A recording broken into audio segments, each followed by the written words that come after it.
We back. I'm back again. As you can probably tell, if you're paying attention to the videos and you're a repeat viewer, this was filmed on the exact same day as my how to maintain good mental health and stay an academic weapon, because I'm pre-filming for holiday.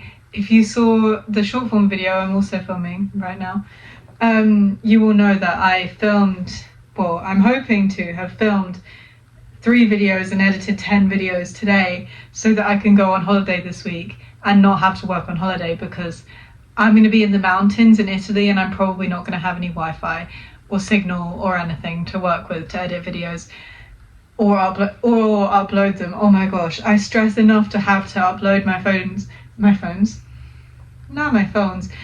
videos at home where I have Wi-Fi. It's just a bit shit and I have signal that's really shit.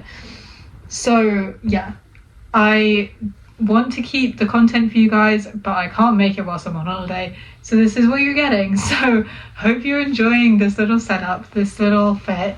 So yeah, welcome back to another video. Today, grab a drink, grab a snack, because we're talking about my favorite reads of the summer. I've got a top 4 for you because I wanted to properly narrow it down and make sure that I am that I'm giving you the best quality books I can. I didn't want to try and flesh it out just to make this like a longer video or a more detailed video. No, I want to give you my top 4 reading recommendations for the summer that I've read so far, and they're the best ones. So hope you enjoy the video. Okay, so in no particular order, I haven't ranked them. So in no particular order, we have first of all, the London Calling series. This is a gay romance novel. You may see a common thread in some of these. Actually, no, you won't. There's 2 gay romance novels in this. And it's actually a series of novels, obviously, because it's the London Calling series. But it follows the relationship between Luke and Oliver, who are friends. Well, they have mutual friends and they live in the same city. And Luke is someone whose life is a little bit messed up and he's very much in the public eye because of his parents. And Oliver is very respectable barrister, likes organization and routine. They're complete opposites, and they decide to fake date for Luke's image, because his image in the public eye is kind of going to shit and he needs something to redeem himself. But then obviously, as the fake dating trope goes, they fall in love. I don't want to spoil it too much because this is a recommendations video, not like a ranking video or anything. But there is 3 books out right now, and one of them I've just read because it just came out like on the 1st of June or something, called Father Material. That's the most recent one, but it goes boyfriend material, husband material, father material. I will say Father Material might be my favorite one yet. It's really good. I don't know who it's by. I'll put it on the screen here, who the series is by. But yeah, I honestly love the series. I love how opposite they are, but they have their relationship struggles, but they still love each other at the end of the day, and they will always come back to each other. And the writing, like there's one line from the end of the first book, Boyfriend Material, that's always stuck in my head, and it's right at the end, and it's Luke's in a monologue and he's saying, maybe this is how love feels, light and breezy and ready to whisk you away like a Tesco's bag on the wind. Like that's a really, like, I think it's so beautiful, but it's also like very everyday language. Like that's my favorite part about the author's writing. I think it's so beautiful, but it's also so mundane. It's also very much finding the joy and love in mundanity. Is that a real word? Mundanity? Whatever. Finding the joy and love in everyday life, which I think is so beautiful and my favorite thing about reading, to be honest. I mean, I think that's what all of these books have in common. I think it's probably one of my favorite themes in a book, and I just love the writing so much. So yeah, it's my first recommendation. My second recommendation is My Brilliant Friend by Elena Ferrante. I probably butchered the name, but I do know that name because this is my favorite book of all time. I know I said in no particular order because I'm not. This is my favorite book of all time. This is like a book. The other ones are like little romance novels, kind of cutesy. This is a book. Like it's like an impactful book by like an important writer and shit. This is part of the Neapolitan novel series. Now I have not finished the series, so I'm not going to recommend the whole series, but I probably will because My Brilliant Friend is absolutely amazing. It follows the life of this girl called Leela through the eyes of one of her friends, whose name I've forgotten because it's from her perspective, so not many people say her name in the book. So I will put it on screen now. I probably should have prepared more for this video, but whatever, that's part of my charm. That's why you guys love me. So yeah, My Brilliant Friend is an amazing novel. It follows their journey trying to get out of poverty in a town near Naples in, I want to say the 40s. I don't know, but yeah, it's an amazing book. I love the setting. I love the idea of their dreams being squashed by their poverty, but they're trying to fight against it. And I'm not going to say what happens at the end, but it's very much follows their day-to-day life. It's not like there's a huge overarching plot that like they're trying to get to and there's like one big conflict and one huge resolution and it's great. Like it's very much more complex than that, which I really loved. I did read this book. It did take me a year to read this book because I tried to read it to get out of a reading slump, and it's quite a complex book. Well, it's not a complex book, but it's written in proper language. It's not like a silly little book that I could pick up and read in 2 days.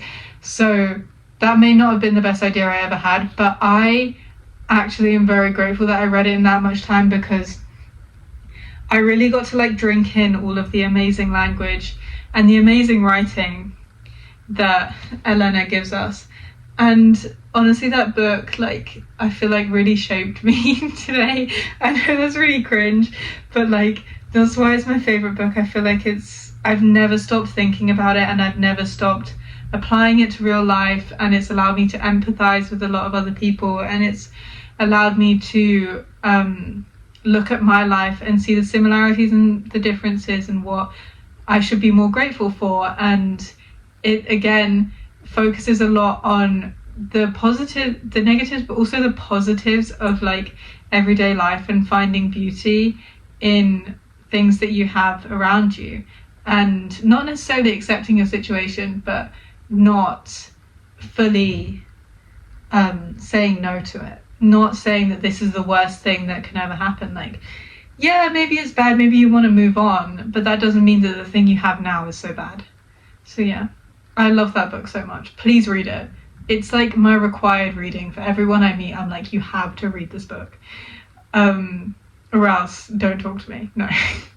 But like, I really do think that if everyone in the world read that book, like, I feel like the world would be a better place. So yeah. And I hadn't heard about it until like I picked it up in a secondhand bookshop. I'm sure it's famous, but like I feel like it's not like a classic, and it should be. I mean, it can't be a classic because it's like quite new, but like, you know what I mean? Like, I feel like everyone should be talking about it, and everyone isn't talking about it. Like, why is everyone not talking about it? So yeah, anyway, stop yapping. Number 3 is The 7-Year Slip. This I have just read, and it follows the life of a girl called Clementine who's just lost her aunt Annalie. I think it's Annalie. I didn't fully work out how to pronounce her name in my head until the end of the book, when like they write it out for some reason, someone's sounding out, whatever. I thought it was Analia, which is kind of insane of me, but whatever. Annalie, it's her come on, Scarlett, pull it together. Her aunt has recently passed. That's not a spoiler. You find it out basically in the first page. And she's moved into her aunt's apartment, but her aunt's apartment is secretly magical, and maybe there is a little bit of romance going on.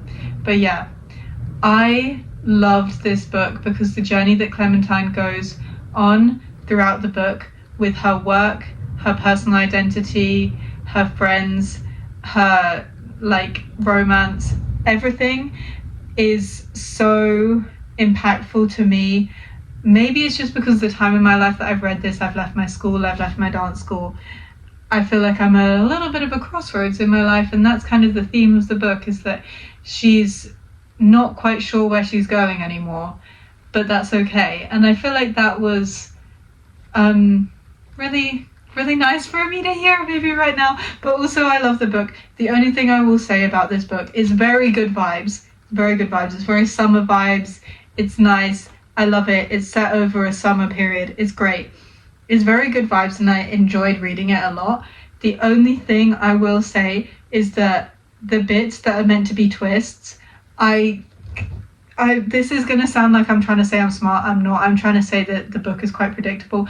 I saw them all coming every single time. Like, I started reading the book, and then as soon as the first thing, like big thing that happens, like that, the first twist, I didn't see, right? But then I was like, oh no, I know exactly what's going to happen. So I kind of enjoyed that because it made me feel smart. I'm not sure other people might not enjoy it, so just bear that in mind. But it's very good vibes. It's a very fun read, and I enjoyed it. It's very cute, and I did cry. So yeah, I don't cry at books that much because I'm a very visual person, but I did cry at that book. So there you go. And number 4, last but very much not least, is Call Me By Your Name. I know it's got a bad rap. If you don't like smart, don't read it. I like to look past the smart into the emotional journey, okay? It follows as I'm sure many of you know, if you watch my content, from the kind of audience I'm sure I attract, which is not many, but I'm sure she's there, it follows the journey of Elio and Oliver. Elio is a teenage boy living in northern Italy, and Oliver is an exchange student visiting from the US to come and work with Elio's father, who's a professor. And they fall in love, which is not really a spoiler. I feel like anyone going into the book should know that. Is there a lot of smart? Yes. But I like to look past that, as I said. Like, it's more about their journey, and I feel like the smart is hot, not all of it, but some of it is necessary for the journey that they're going on, because of the time that it's set in. It's set in the 80s in northern Italy.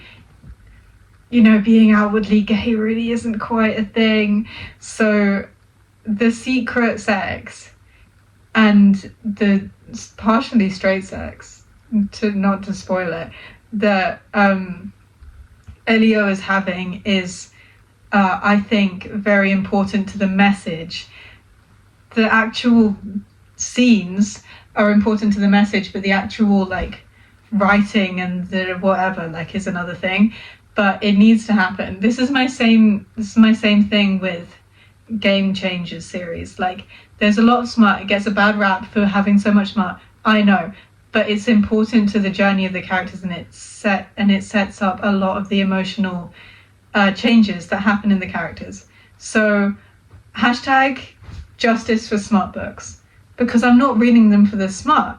I love them for the emotional journey that the sex takes them on, and also the emotional journey they're like without the sex anyway. So yeah, that's my list. Hope you all enjoyed. Thank you for watching to the end of this video.